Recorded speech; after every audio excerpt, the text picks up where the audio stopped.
Salut tout le monde, c'est Alien. Bon, ok, vous ne me connaissez pas encore, mais vous allez apprendre à me connaître. Non, sans blague! Toi, tu t'en vas.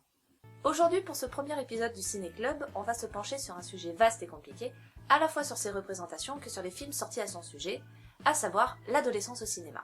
L'adolescence, c'est un peu la période de ta vie que tu ne vois pas venir. Un jour, tu joues au ballon, tu crois encore au Père Noël et tu penses que tes parents sont des super-héros dotés de pouvoirs magiques, et le lendemain, tu découvres l'alcool, les bandes de potes, les soirées jusqu'à pas d'heure, et tu te rends compte que les petits trucs en latex que papa planquait dans la table de chevet, c'était pas que pour faire des bombes à eau. Au cinéma, l'adolescence a été vue sous pratiquement tous les angles. Sofia Coppola, par exemple, l'aborde en la montrant comme une période d'ennui profond où les ados font tout et n'importe quoi pour s'occuper, du suicide collectif comme dans The Virgin Suicide, au vol de maisons de stars hollywoodiennes comme dans The Bling Ring, en passant par le luxe et l'abondance dans Marie-Antoinette. François Truffaut, dans Les 400 coups, montre le début de l'adolescence, avec son héros qui, en séchant l'école pour traîner dans les rues et les cinémas de quartier, découvrira en quelque sorte l'école de la vie. C'est beau ce que tu dis. Merci. Larry Clark, dans son film Kids, se penche sur des ados en perte de repères et peint le portrait d'une période d'autodestruction par le biais de l'alcool, de la drogue et du sexe. Le film, certes, déconcerte un peu au début, mais vous n'allez pas le regretter, croyez-moi. Cependant, tous les films sur l'adolescence n'ont pas été faits par Truffaut, Larry Clark ou Sofia Coppola. Il existe un genre de film fait pour les ados, avec des ados, et manifestement par des ados aussi. On appelle ça les teen movies. Un teen movie est construit de manière à ce qu'il plaise aux ados. Pour cela, il doit montrer ce que les ados ont envie de voir. Du sang, comme dans les films de slasher, type Scream ou la saga Freddy Krueger pour les années 80. Du sexe, comme la trop longue saga American Pie qui présente le sexe d'une femme comme une tarte aux pommes sortant du four. De chez McDo ou fait maison? Quoi? Ou encore en explorant des genres cinématographiques autres que l'horreur et la comédie, comme la SF avec l'excellente trilogie Retour vers le futur, ou les comédies musicales avec Grease. La grosse majorité de ces films sont surtout faits pour se marrer un bon coup, comme la série d'American Pie par exemple. Mais si on se penche un petit peu plus sur le sujet, on se rend compte qu'ils s'utilisent tous, et je dis bien tous, le même schéma. Une bande de potes, filles, garçons ou mix, ça dépend la cible que l'on vise, des histoires d'amour, une dose d'humour un peu potache et tadam, vous obtenez un teen movie. Vous voulez un exemple? Notre premier film, Clueless. Sorti en 1995, Clueless est une adaptation très libre d'un roman de Jane Austen intitulé Emma, et fait partie de ces films que je casse dans la catégorie machine à rêve pour ados, avec des ados fortunés, des décors de luxe et la vision d'une vie de rêve. Le film est centré sur Cher, fille d'avocat vivant à Los Angeles, qui passe son temps entre aller en cours, faire la fête, faire du shopping, et puis c'est tout en fait. Dans ce film, on peut voir les bases de ce qui fait un teen movie, par exemple la mise en place des stéréotypes de personnages, comme celui de Cher qui est la Queen Bee, littéralement reine des abeilles, symbolisée par son costume jaune et noir, ou encore Dionne, sa meilleure amie, confidente, partenaire shopping, etc., etc., ou encore le côté blague potache et les répliques pleines de bon sens. C'est de toi, ça? Arrête, tu rigoles, c'est des vers hyper connus en poésie. Ah bon, tiré de quoi? De mon agenda. Oh. Alors, t'as été fouillé dans ma corbeille à linge? Attends, tu rêves? Je serais du style à me fringuer chez Judy's où le débardeur est au prix du caviar.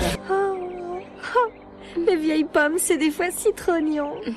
Clueless est très peu connu en France, mais est une véritable référence aux États-Unis en matière de teen movies, à tel point qu'il inspirera plus tard des séries comme Gossip Girl, mais également la rappeuse Iggy Azalea qui reprendra les costumes de Cher et Dionne et les décors du film dans son clip Fancy.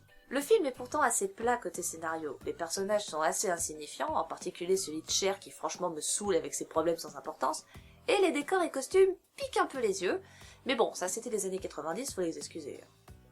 Maintenant que vous avez les bases d'un teen movie, il est temps d'aller voir un petit peu plus loin et de découvrir d'autres genres de teen movies plus évolués autant sur le scénario que sur la mise en scène. Ce qui nous amène à notre deuxième film, The Faculty. The Faculty est un film d'horreur réalisé par Robert Rodriguez, le papa de Sin City, Desperado ou encore Planète Terror avec Quentin Tarantino, et qui se passe dans un lycée qui, sans explication, se fait attaquer par des extraterrestres en forme de grosses larves dégueulasses, qui transforment les humains en créatures super flippantes et qui me font étrangement penser à ceux de la saga Alien, mais version low cost. Inquiets après la découverte du cadavre d'une des professeurs dans un placard à balai, les élèves décident de mener l'enquête menacés par l'invasion de plus en plus importante des grosses larves dégueulasses débarquées de nulle part. Vous savez, on a tous un film que l'on aime mais dont on a honte d'en parler. Bah, moi c'est celui-là. J'aime beaucoup The Faculty. Bon, ok, le scénario est plat et les personnages sont des stéréotypes d'ados américains, mais je sais pas, chez moi ça fonctionne. Rien que le casting envoie du lourd. On a Famke Janssen en prof coincé qui jouera plus tard Jean Grey dans les X-Men, Josh Hartnett en dealer de drogue beau gosse qui a troqué sa coupe de merde de The Virgin Suicide contre une autre coupe de merde apparemment, Usher, Oui, oui, Usher. Mais surtout, il y a Elijah Wood, qui joue ici l'intello un peu geek de la bande et que l'on verra plus tard jouer. Bon, je pense que vous avez compris. Ta gueule! Toute cette joyeuse bande décide de mener l'enquête donc, mais plus on avance dans le film, plus l'invasion grandit, à tel point qu'elle atteint les élèves et même certains parents. Le côté teen movie de The Faculty se voit dans le fait qu'ils se réunissent en bande pour survivre, mais également dans les relations entre les personnages. Le dealer beau gosse qui drague la nouvelle, la reine du lycée qui sort avec le capitaine de l'équipe de foot, bref, des relations classiques de films pour ados. Mais Robert Rodriguez a su mélanger ça avec une histoire d'horreur extraterrestre, certes basique, mais qui tient quand même la route. Les années 90 et 2000 ont été envahies par cette vague de teen movie, notamment par le fait que ces films coûtaient peu cher et rapportaient beaucoup de fric. Mais vers la fin des années 2000, les teen movies commencent à changer et à aborder des sujets un peu plus sérieux. C'est le cas de notre troisième film, Juno. Juno, sorti en 2007, nous raconte l'histoire de Juno MacGuff, une ado un peu marginale qui tombe enceinte après sa première fois. Elle décide alors, aidée par son amie Léa, de se faire avorter, mais arrivée au centre, elle prend peur, s'enfuit et opte pour une autre solution, faire adopter le bébé. Juno et Léa se mettent alors en quête du couple idéal pour l'enfant et, en feuilletant les journaux, tombent sur l'annonce de Vanessa Loring et de son mari, interprétés par Jennifer Garner et Jason Bateman. Mais attends, c'est pas un scénario de teen movie, ça? Exactement. Parce que Juno n'est pas un teen movie. Contrairement à Clueless et The Faculty qui, eux, sont des films faits pour les ados afin de leur vendre une vie d'ado idéale ou juste apporter une petite histoire d'horreur, Juno est un film qui se concentre sur une ado pour parler de sujets plus adultes et sérieux, comme ici l'avortement. Le film montre aussi des aspects de la vie de Juno qui ne sont pas mis en valeur dans les autres films, comme le rôle des parents et leur réaction face à la grossesse de leur fille par exemple. Juno est un film sur le passage de l'adolescence à l'âge adulte, de l'inconscience à la maturité. Mais c'est surtout un film qui nous montre que les ados peuvent prendre des décisions d'adultes, des décisions importantes, que les ados ne sont plus réduits à écouter papa-maman et à ne s'intéresser qu'aux cours et aux potes. Aujourd'hui, on montre des ados capables de faire des choix, car c'est ce que fait Juno. Elle fait ses propres choix et elle les assume. Et c'est pour ça que j'aime ce film, parce que pour une fois, on n'a plus affaire à des ados clichés qui ne pensent qu'à dépenser l'argent de papa dans des grosses bagnoles et des fringues de luxe. On a affaire à ce que sont les ados d'aujourd'hui, des personnes capables de s'intéresser au monde et d'affronter des situations difficiles avec beaucoup de courage. Voilà, ce premier épisode du Ciné Club est terminé, j'espère qu'il vous a plu. N'hésitez pas à laisser des petits commentaires juste en dessous pour dire si vous avez aimé, ou pas. N'hésitez pas aussi à vous abonner à ma chaîne et à me suivre sur Twitter, je vous mets les liens dans la description.